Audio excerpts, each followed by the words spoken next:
It's very unfair what has been written, what has been alleged, because it's complete nonsense. Let's walk through the case. Let's start from the point of what happened in Kingfisher Airlines. Yeah. Okay. When did you decide that you want to start a Kingfisher Airline? The 2002, 2003.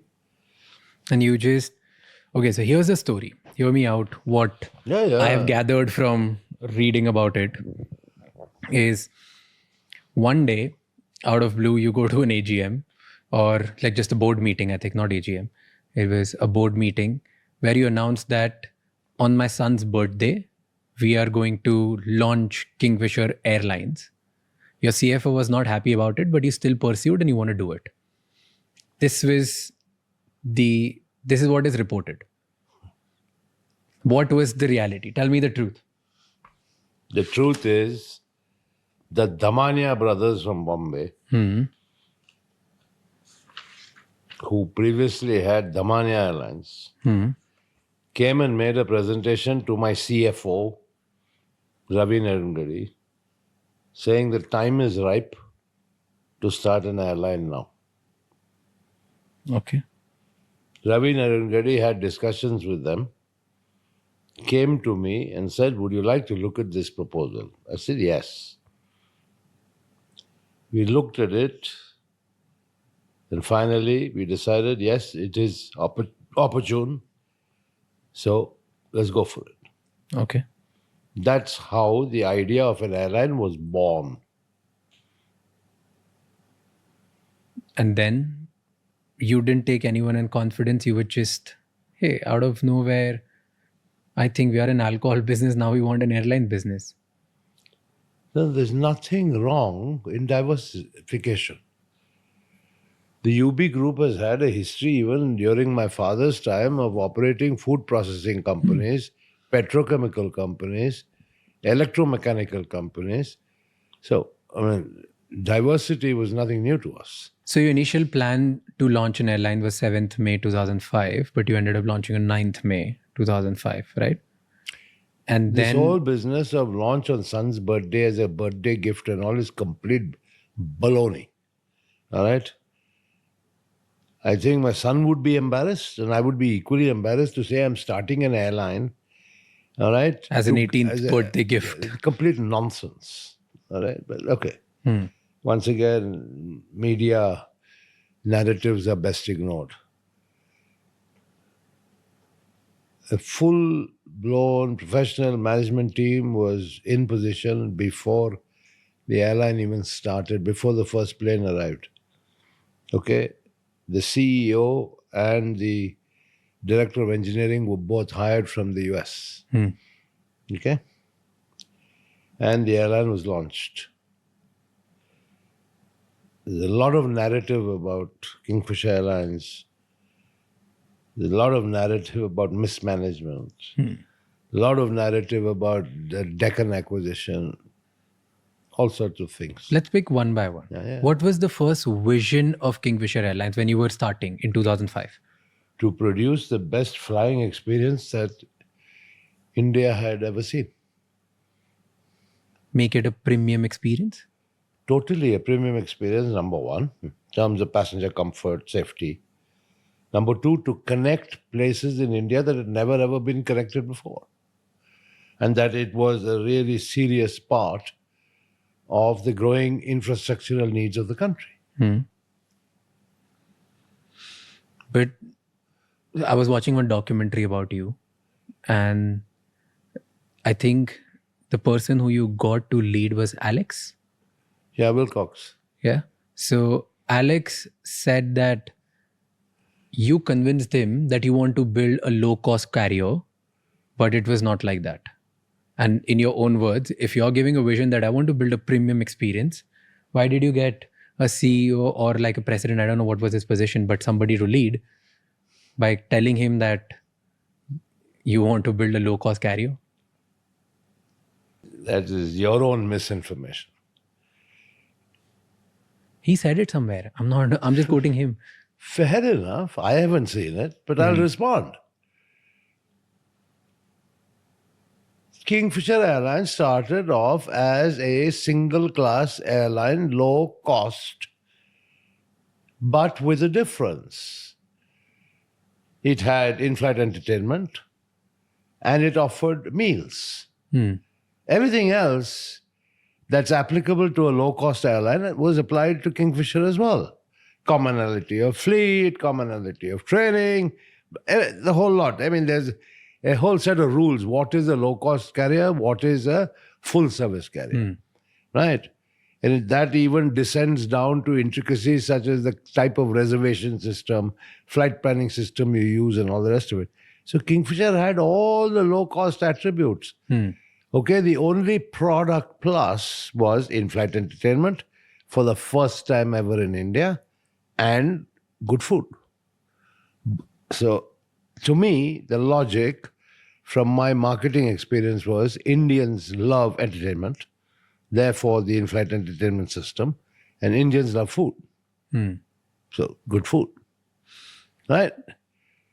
And then, of course, okay, service quality, whether you're a low cost or a full service, I mean, you'd like a nice, well-trained, polite set of crew. And we spent a lot of time and energy on that. Then, when we saw the market evolve, we added Kingfisher First, which is basically the business class. Why? Because the market demanded that on certain routes, right? There's certain people who would not fly Kingfisher because we didn't have a front cabin or a business class, who would always fly jet. Okay, because jet had a two class, a business class and an economy class, right? And now, just to prove my point,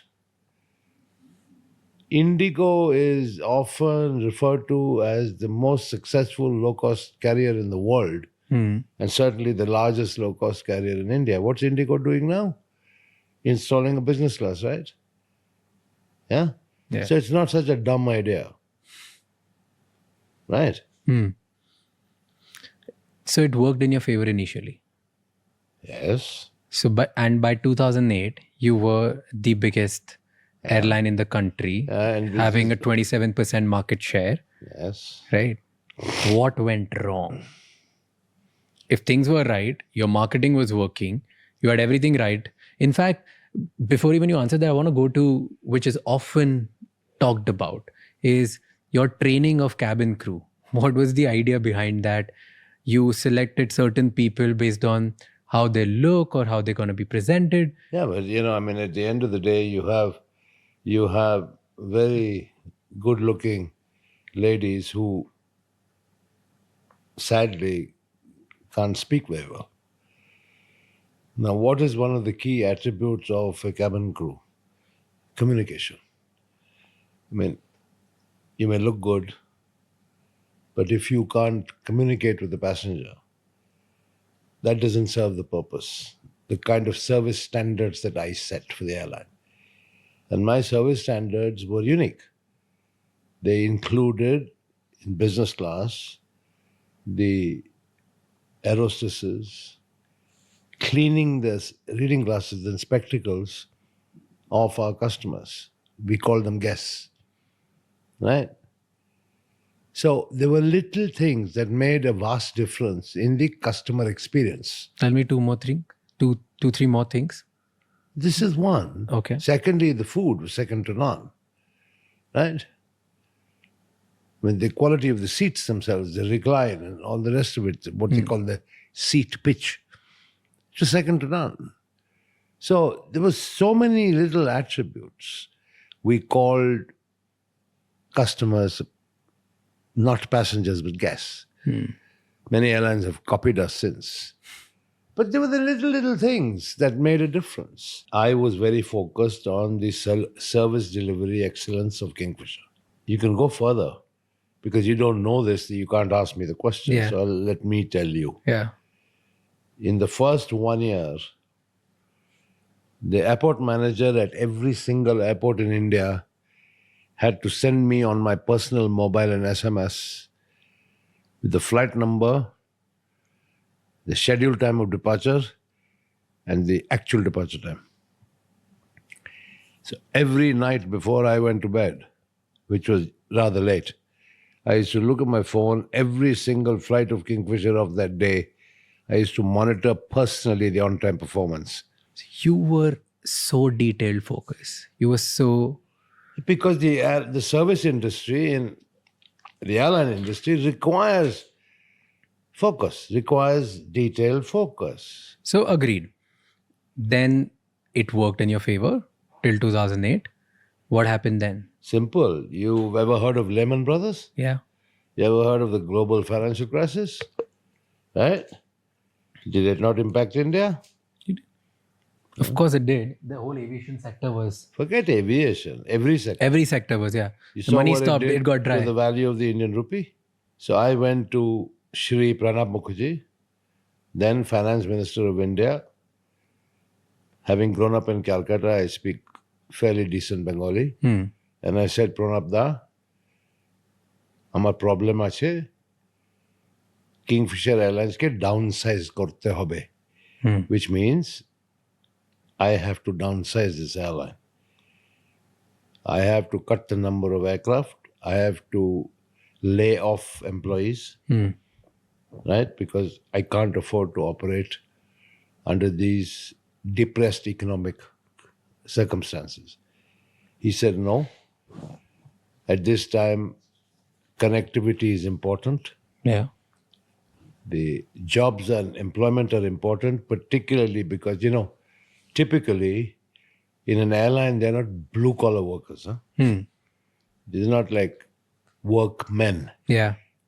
The boys and girls who work in an airline can't be classified as blue collar. And he said, I don't want them to lose their jobs. So you continue, banks will support you. That is how it all started. I was told not to downsize Kingfisher at that time. And yes, the banks did support. All right. Now, What happened then? well, you tell me the narrative. I'll tell you the truth. You tell me the narrative. Then there was a consortium formed of 17 banks, and the loan was given to you via SBI.